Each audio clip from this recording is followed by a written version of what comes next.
Hi, it's Jan Uvan. On Saturday, May 7th, I'm going to be doing a workshop for healthy knees at Bloom. So if your knees aren't so healthy, I hope you can join me there.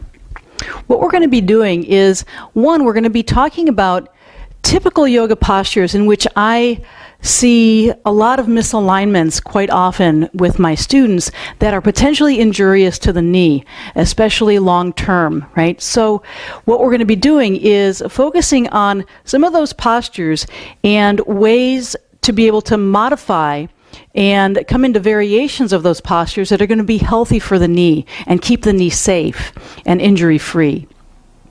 Another thing that we're going to be doing is some very prescriptive kinds of techniques that are designed to help reduce pain in the knee. A lot of times, some of the sources of knee pain can have to do with imbalances in the knee or excessive compression in the knee joint. So we'll be doing some specific techniques that are going to help to rebalance and decompress the knee. And let me show you just one short example here of what that might look like, right?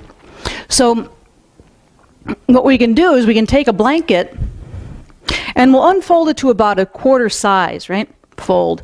And I'm going to roll it up into a cylinder, okay?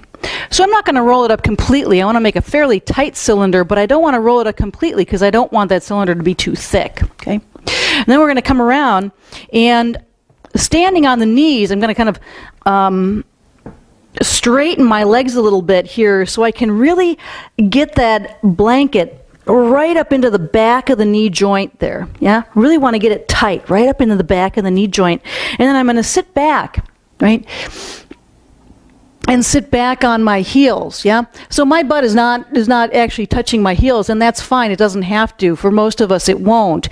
And if this is too much pressure, you can always place something there. You can place a blanket or a block there to bring the hips up a little bit higher to take some of the intensity out of the stretch here.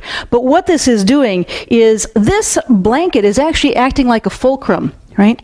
And so what's happening is the fulcrum is acting between the femur, right, the bone of the upper leg, and the tibia, the bone of the lower leg, that come together, that meet along with the kneecap in order to form the knee joint, right? And so what we're doing is creating this fulcrum that's actually then releasing some of that pressure and decompressing the knee joint.